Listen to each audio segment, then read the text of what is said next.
다음 소식입니다. 요즘 부동산 시장을 보면 전세보다 월세를 선호하는 현상이 점점 강해지고 있습니다. 금리가 계속 오르고 있는 데다 임대 보장 기간이 종전 2년에서 4년으로 늘면서 세입자들은 금리 부담이 적은 월세를 많이 찾고 있습니다. 집 주인들도 마찬가지입니다. 대출 금리는 치솟지만 예금 금리는 별로 오르지 않고 있어 전세보다 월세가 더 낫다는 겁니다. 이 소식은 한태현 기자가 보도합니다. 최근 대구 아파트 전세 가격은 1년 가까이 계속 하락하고 있습니다. 전세 물량이 나와도 종전처럼 바로 거래되지 않는 경우가 많습니다. 가격이 더 내릴 것으로 전망하며 지켜보겠다는 관망세가 작용하는 데다 금리가 계속 치솟으면서 전세 자금을 대출받기도 부담스럽기 때문입니다.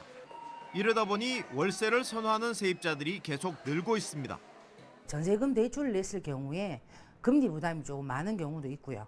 그다음에 이제 가끔 뉴스에도 나오지만 깡통 전세에 대한 부담, 위험 이런 것들 걱정들 때문에 월세를 선호하는 부분들이 조금 더 늘어나고 있어요.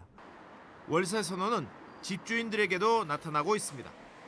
전세 자금을 활용하려 해도 대출 금리에 비해 예금 금리는 인상률이 적기 때문입니다.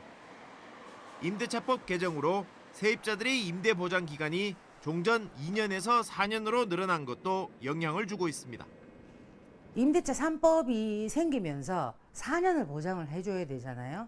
근데 이제 4년 동안 또 올릴 수 있는 월세나 전세 보증금 부분이 5%밖에 안 되다 보니까 법원 등기정보광장에 따르면 지난 8월 확정일자를 받은 대구의 월세 건수는 3,298건으로 전세의 2,676건과 비교해 23% 많습니다.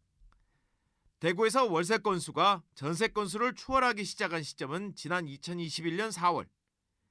지난 2021년 10월부터는 11달째 월세 건수가 전세 건수보다 많습니다.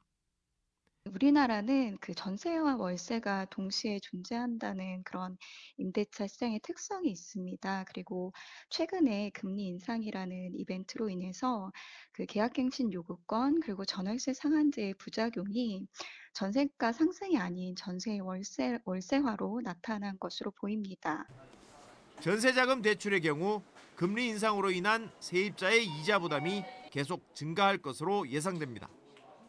보유세 증가와 깡통 전세 등으로 인해 전세를 기피하고 월세를 선호하는 이른바 전세의 월세화는 갈수록 강해질 것으로 보입니다.